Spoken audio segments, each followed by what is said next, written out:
Bonjour à toutes et à tous et bienvenue pour cette première émission de la nouvelle année, donc première émission de l'année 2014 de Metal Missile and Plastic Gun, donc bonne année à toutes et à tous.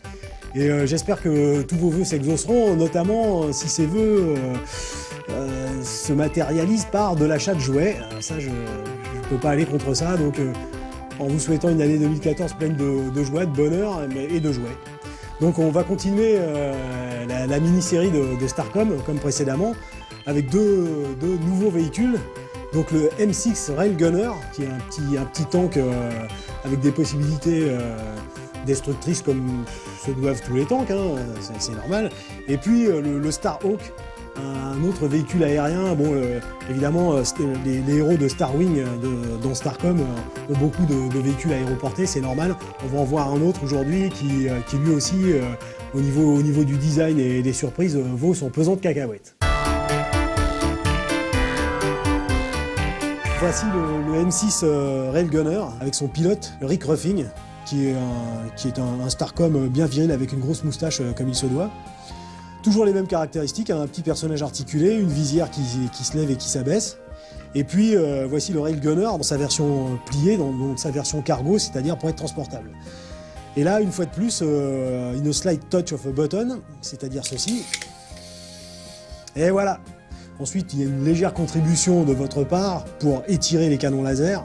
Ensuite, vous prenez le pilote et vous mettez en position. On peut sentir qu'il y a des aimants à l'intérieur du cockpit, ce qui fait que ça fixe votre personnage qui restera quoi qu'il arrive. Il peut se déplacer, la tourelle est rotative, excusez-moi, et vous avez aussi la possibilité de mettre un personnage aussi debout aux commandes du canon laser. On peut le plier, voilà, l'asseoir. Donc voici pour le M6 Railgunner, et maintenant nous allons voir un autre véhicule que j'affectionne aussi particulièrement pour sa forme, pour les idées qu'il y a dedans. Il est un peu plus simple que ce que nous avons vu précédemment, mais il est quand même pas mal. Ça évoque plein de choses, éventuellement la forme pour les connaisseurs de l'avion Lockheed, un avion, me semble-t-il, de la Deuxième Guerre mondiale qui présente une espèce de double voilure, ou enfin deux moteurs. Et bon, c'est justifié ou non, ça me fait un peu penser à ça. Donc voici l'objet.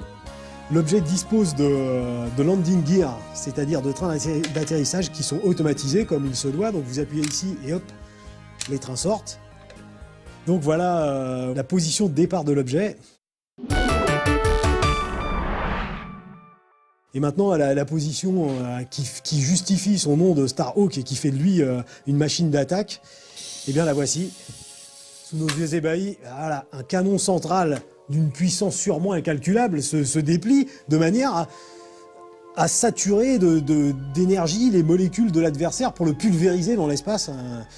Je suppose que ça doit être fait pour ça. En tout cas, ça m'en a tout l'air. Donc c'est vraiment très très beau. On peut rentrer les trains d'atterrissage.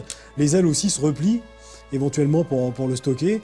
Et puis, autre chose de vraiment très très beau, c'est que de nouveau, on sort les trains d'atterrissage. Vous voyez le double fuselage, donc il y a deux cockpits.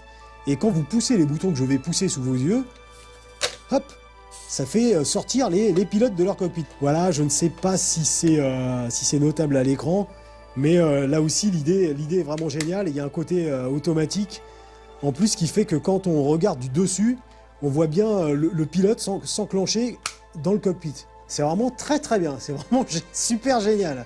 Je dois vous avouer que ça fait un bout de temps que j'avais pas manipulé ces jouets et le plaisir est comme d'habitude inégalé. C'est vraiment très très bon. Voilà pour le M6 Railgunner et le Starhawk, dont deux jouets superbes qui nous montrent que déjà entre les années 87 et 90, les concepteurs et autres ingénieurs avaient beaucoup de créativité pour nous produire des jouets interactifs et qui donnent du plaisir. Je vous rappelle que toutes ces fonctionnalités que nous avons vues dans l'émission d'aujourd'hui et dans les émissions précédentes se font absolument sans pile. Ce sont juste des petits moteurs avec des ressorts à l'intérieur. Donc vraiment, c'est vraiment bien, ça se suffit à soi-même, ça se manipule à l'envie sans aucun problème et avec un maximum de plaisir. Voilà, tout ça de nouveau pour vous dire que les jouets sont quelque chose de beaucoup trop sérieux pour être confiés aux enfants. Bonne année!